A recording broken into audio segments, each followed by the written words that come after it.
अनवरत स्मरण है तुम्हारे लिए, प्रीत का अंकुरण है तुम्हारे लिए।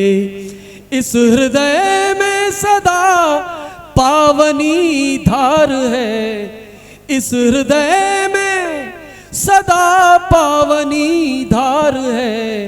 नेह का व्याकरण है तुम्हारे लिए, नेह का व्याकरण है तुम्हारे लिए। स्वागत है आदरणीय डॉक्टर बीके सिंह जी। आदरणीय मंच, हमारे सभी सजल प्रेमी सभागार में उपस्थित, आज का ये वार्षिक सजल महोत्सव कार्यक्रम अपने समापन की ओर अग्रसर है द्वितीय सत्र के साथ। मैं आप सभी को साधुवाद देता हूँ कि आपने पूरे धैर्य का परिचय दिया और काव्य पाठ में कहीं भी उतावलापन या कोई इरिटेशन नहीं होने दिया।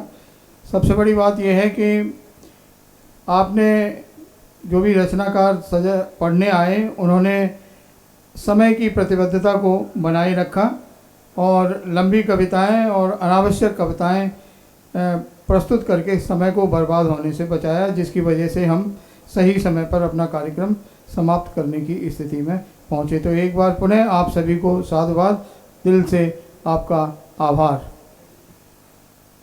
जहाँ तक कि रचनाओं का प्रश्न है तो कमोवेश रचनाओं की पुनरावृत्ति नहीं हुई। हालांकि मैं ये नहीं कहता कि नहीं हुई, मगर जैसे पहले कार्यक्रमों में होता था वैसा नहीं हुआ, एकाध की पुनरावृत्ति हुई। अतः मैं एक बार फिर अनुरोध करूंगा कि जब कार्यक्रम की सूचना एक माह पूर्व मिल जाती है तो आपकी जो उस सत्र यानी विगत सत्र की जो भी श्रेष्ठ रचना है उसका चयन करके रखें, और उससे फ़ायदा ये होगा कि आपकी जो सृजनशीलता का श्रेष्ठता है वो भी पता चलेगी और यहाँ पर श्रोताओं को भी उस कविता को सुनने में अच्छा लगेगा।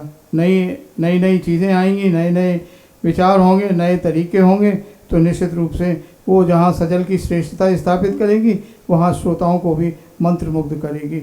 मैं एक बार फिर आप सभी का आभार व्यक्त करता हूँ और एक आपको सूचना भी देना चाहता हूँ जिसका आदेश मुझे हमारे बड़े भाई गहलोत जी ने दिया है कि जो प्रशस्ति पत्र आपको सजल सर्जना समिति के द्वारा दिया गया है, जिन्होंने काव्य पाठ किया, ये डॉक्टर साहू और डॉक्टर अरुणा साहू जी के सौजन्य से आपको प्राप्त हुआ है। एक बार तालियां बजाइए आप। अगले वर्ष फिर मिलेंगे, तब तक सनातन परंपराओं के अनुसार आने वाले सभी पर्वों के लिए आपको सजल सर्जना समिति की ओर से, मेरी ओर से शुभकामनाएं। अलविदा।